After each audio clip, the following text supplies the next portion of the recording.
Imagine selling your house today, not for cash, for a flower. Not even a bouquet, just one bulb, a dirty little root sitting in a box like it's some kind of treasure. In 1636, it actually was. This is the story of the moment an entire country looked at a flower and saw the future. The moment ordinary workers, weavers, chimney sweeps, dockhands woke up rich just because of a plant.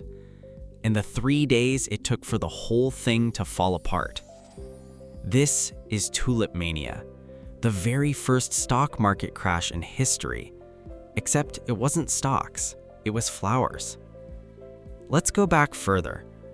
In 1593, a scientist brings tulip bulbs into Holland from Turkey. Just a flower, should be no big deal. But this flower does something strange.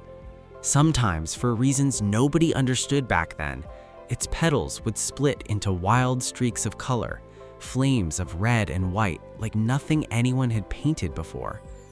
Today, we know it was actually caused by a virus, but back then, people thought it was magic.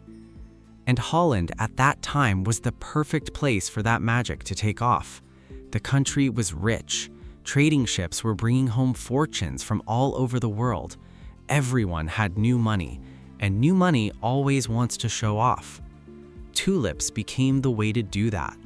By 1634, owning a rare, colorful tulip wasn't just gardening, it was bragging rights, like owning a sports car today.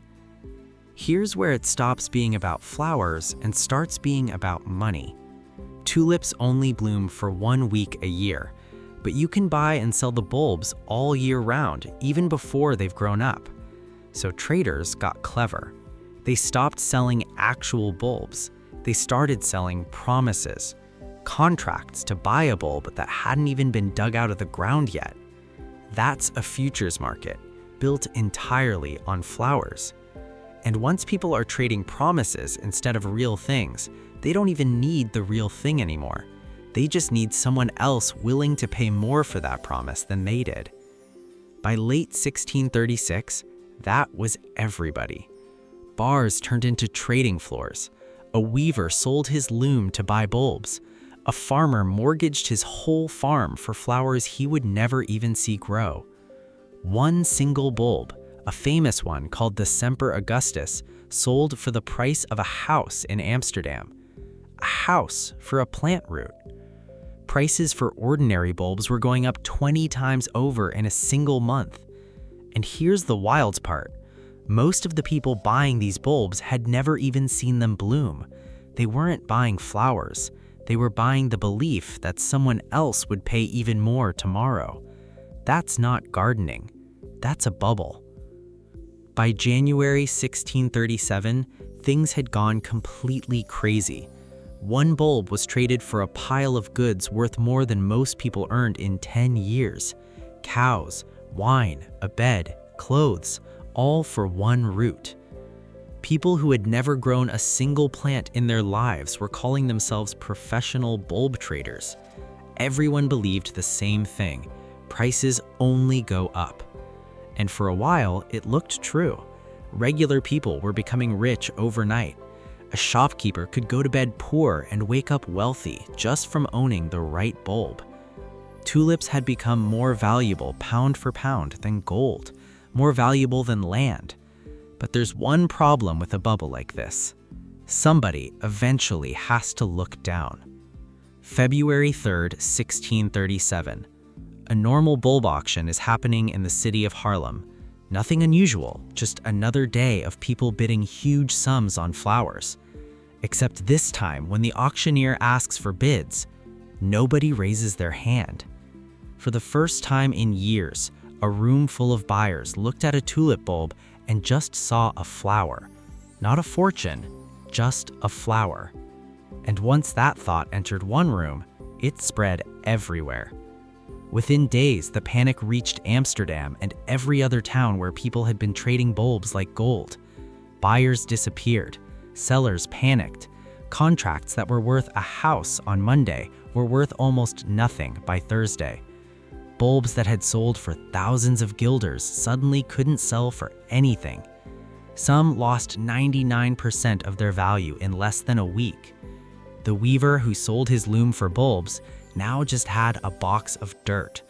The farmer who mortgaged his land now owed money on flowers worth nothing. There was no dramatic crash on a trading floor, no bell ringing, no big headline. Just thousands of quiet personal disasters happening in kitchens and farmhouses all across Holland in the space of a single week. Here's something most people get wrong about Tulip Mania. The crash didn't destroy the Dutch economy. Holland didn't fall apart. The country kept getting richer for decades after this happened. Because in reality, tulip trading was only a small part of the economy, a group of merchants and speculators, not the whole nation's savings. Over time, the story got bigger than the actual event. Writers years later turned it into a warning tale, a lesson about what happens when greed takes over common sense.